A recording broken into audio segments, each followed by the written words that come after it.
which is here. There we go. And there we go.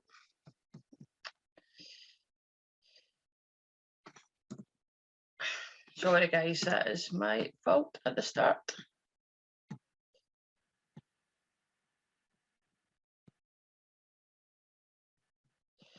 Technology is not my friend.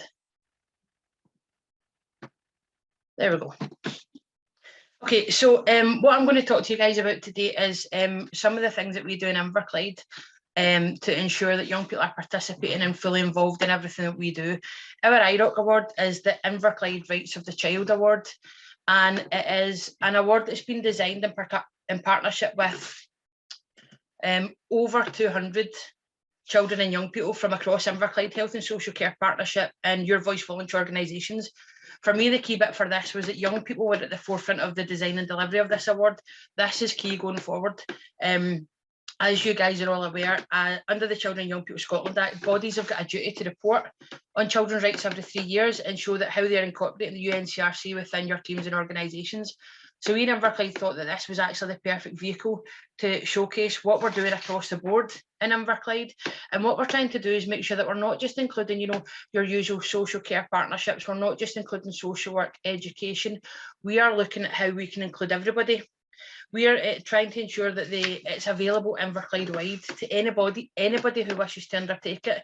It's a self-evaluation toolkit, and we're trying to hope to ensure that all the information captured can be used locally to help people actually realise how much they actually play a huge part in children's rights. Because when I've been out doing discussions, people don't actually realise how much of the work that they do is fundamentally promoting children's rights every single day.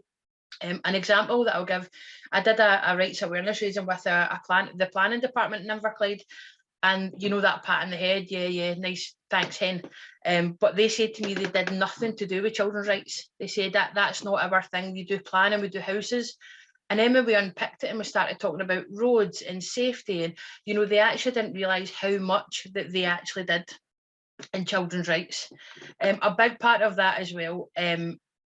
So paperwork wise, guys, as you know, paperwork is the bane of our lives most of the time. However, we need it for the evidence, but for me, it's not worth the paper it's written on if it's not inclusive and ensuring engagement. It's not, as the slide here says, it's not about young people if they're not included. It's not about young people if they're not asked. The wee bit in the middle there says inclusion is a right. It's not a privilege for a select few. You have the right to be included. You have the right to have your voice heard throughout everything that we're going to be doing. So for us, the IROC does this. It does this. So how do we make sure that it's not just another tick box exercise here in Inverclyde? How do we make sure that people aren't just saying, yeah, we'll sign up to children's rights and we're going to promote it, we'll be rights defenders, and actually it's just because they want a tick box on a sheet? If you sign up with us to do the IROC Award, 65% of your workforce have to undertake the children's rights training and awareness raising sessions. Currently, I am delivering this to youth teams, active schools, attainment teams, planning department. I'm also doing out with that. So I've just delivered to Spark of Genius children's houses as well, which was 25 of them, which was a big undertaking. I've delivered to the chief officers group, because my belief is that the grassroots workers are where it's at. That's the people who are delivering on this fundamentally every day. They're the people who are on the ground doing the work. However, we recognise we do need the people up here to have the vision with us, the people who have the power and the money and pull the purse strings. But they also have to put their money where their mouth is. They have to sign up to it and show how they're actually developing children's rights as well. So part of that is they have to collect evidence. How are you involving children in everything that you do? How are you hearing the voice of children and young people? They have to then design their own children's rights charter, showing how they're going to make rights explicit within their workplace. This can include their paperwork, posters, letters, and anything where we can make sure that children's rights and being human rights defenders is at the forefront of everything we do, and we make our whole workforce more rights aware. So everything about this award is youth-led, from its very inception to how it was designed to how it's laid out, also to how the evidence is looked at. So our assessors board is made up of young people in partnership with the local high schools.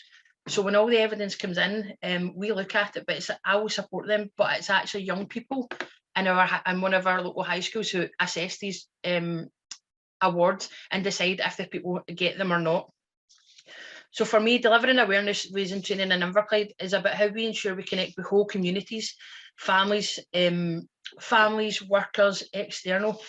I mean, how do we expect families, sorry, I went one too far, but that's okay. How do we expect families, parents, carers, workers to support children and young people to understand what children's rights are? How do we expect them to support and defend rights if they don't know what they are?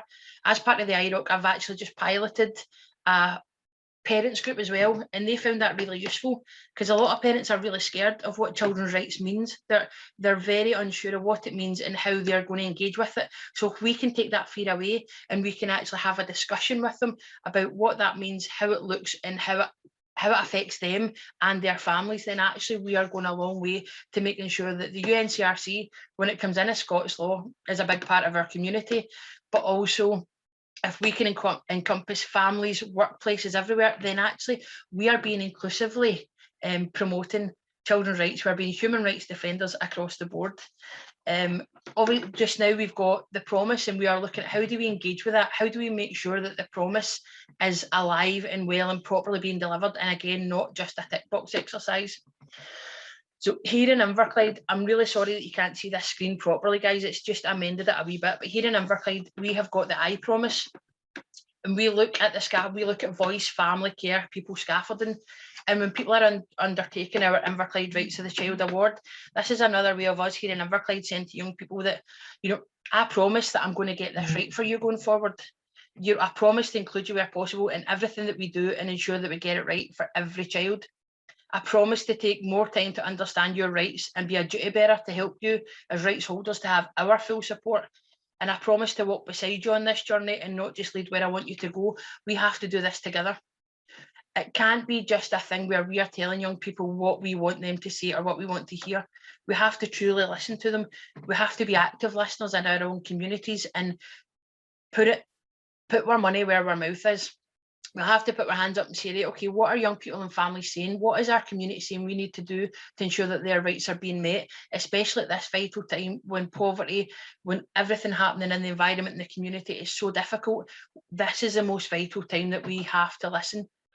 Our motto in Inverclyde we've adopted is nothing about us without us. And that really, I stand by that, because there is nothing about young people if we don't include them in every decision.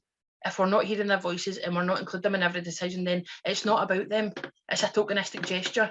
Don't do it.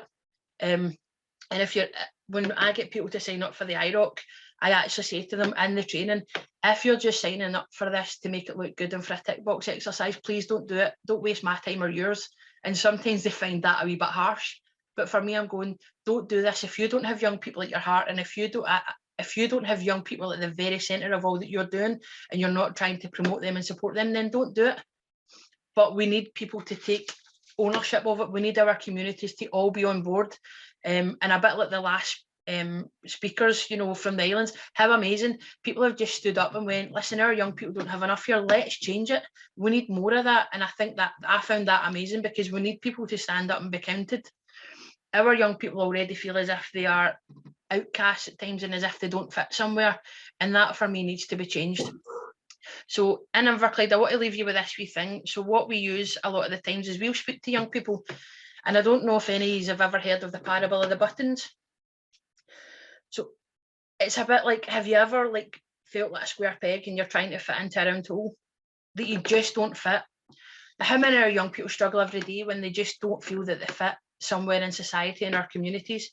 And yet, if you look at a round button, it fits into what seems to be a square hole, and you don't know how it's possible.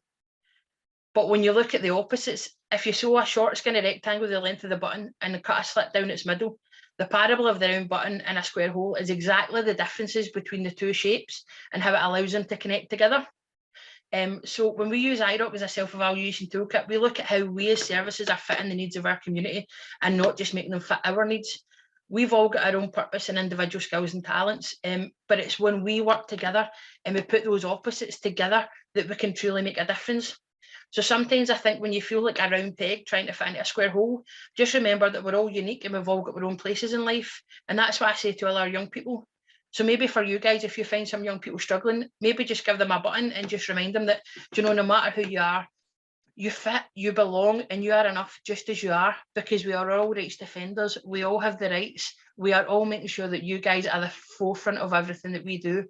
So here in Inverclyde with the IROC Award, we are trying to make sure that we are being fully inclusive of everybody and that we are encompassing everything that makes us who we are as youth workers, human rights defenders, and duty bearers for children for the UNCRC. And I kind of shot through that really quickly there, guys. But I hope that you kind of got a flavour for what we're doing in Inverclyde and how important it is to us. And if there is any questions, or if you want me to send you any of the stuff for the IROC or any of our details, please let me know and I can pass it on to you.